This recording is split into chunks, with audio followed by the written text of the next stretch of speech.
Hello and welcome to Devotion to Writing, the page devoted to helping you cultivate a daily writing practice and to realizing that you are creative abundance. In a few videos ago, I talked about mantras, and I talked about how I met this woman who was standing in a parking space in Key West, turning slowly in a circle. And that when I saw her, all of these questions that needed to be answered kind of rushed through me, and the way I could answer those questions was to write into them. And my experience of that was I was filled with this energy for writing that I had never experienced before. I had never felt this before. And I think that what happened was that for that moment when I was writing through her, about her, I forgot myself. And that this energy is what happens when we do forget ourselves, when we forget that we are the writer, that we are the author. The author as such of, as meaning like author as in authority, as in ownership, right? We can write from that place where we don't think of ourselves in that way. We're certainly the authority on our lives, but in reality, what do we really know about who we are?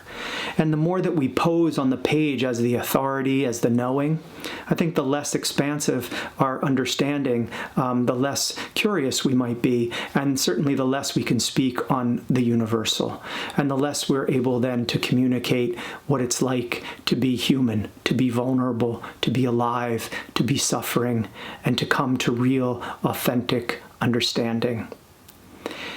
And yet we get drawn down into our very narrow and rigid I that we want to write from or speak from. And there's often, there is very often used an adage in writing, and I'm sure you've heard it. It says, write what you know. And yes, to a degree, you can draw from your own experiences and memories to write what you know. And this is good advice because in your writing from that point, you can bring details and perspectives that are unique to you. But the challenge, I think, in writing only what we know is that we write only from reason.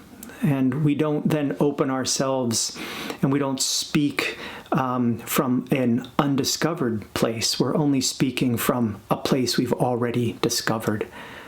This really isn't freedom in writing to me, because to be free from, in our writing, we need to be free from the reasoned I.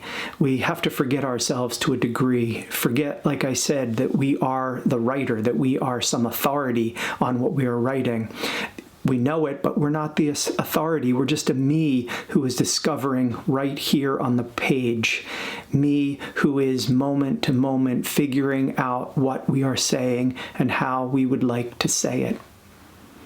Even in writing about something that happened to you in the distant past, you can find a way to retell it, not as the authority on what happened to you, but as one who is just now stumbling upon the scene, right? Or entering the room and hearing for the first time the words spoken to you.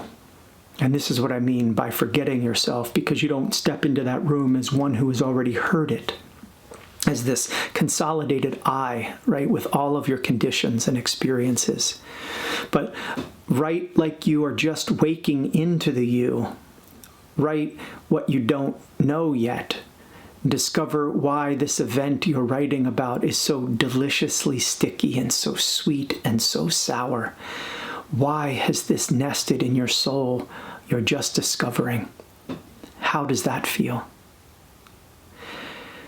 It was so liberating for me as a writer, as a person, to write through the questions of this woman I saw in the parking lot.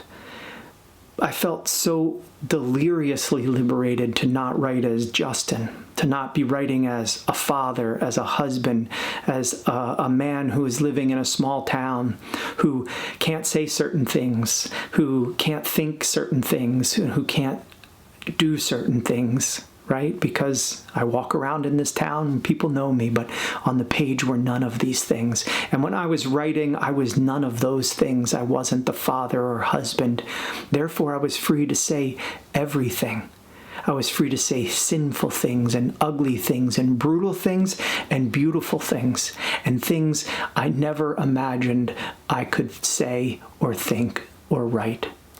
Write it all. This is your goal. Forget yourself. What constrains the I? You aren't the writer. You are a writing. You are one writing what is now possible to write. And tomorrow you will be another possible writing, right?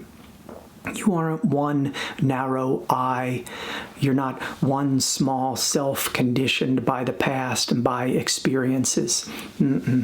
You are much, much greater than this. We are much, much greater than this. Forget yourself. Forget yourself on the page and write what you don't yet know you are. So here's a prompt for you today. I didn't know I was. I didn't know I was. Discover all that you were. Discover all that you are. Try to forget all of these conditions you have upon yourself as a writer, who I am. I'm authority on something or other. No, you are just here at the moment, writing what you can write, writing what comes through you. Thank you very much for watching. I hope you enjoyed this video. If you did, please subscribe. That would be really wonderful. I would very much appreciate it. Also, if you know someone you'd like to share this with, please share it with that friend. That's a great way to spread the word and help someone who is hoping to write more, hoping to cultivate their own practice, get to the page. That's what I'm here to help with, is get you to the page, and I hope inspire you. Again, thank you very much for being here. I hope you write beautifully today. I hope you write deeply today. Blessings.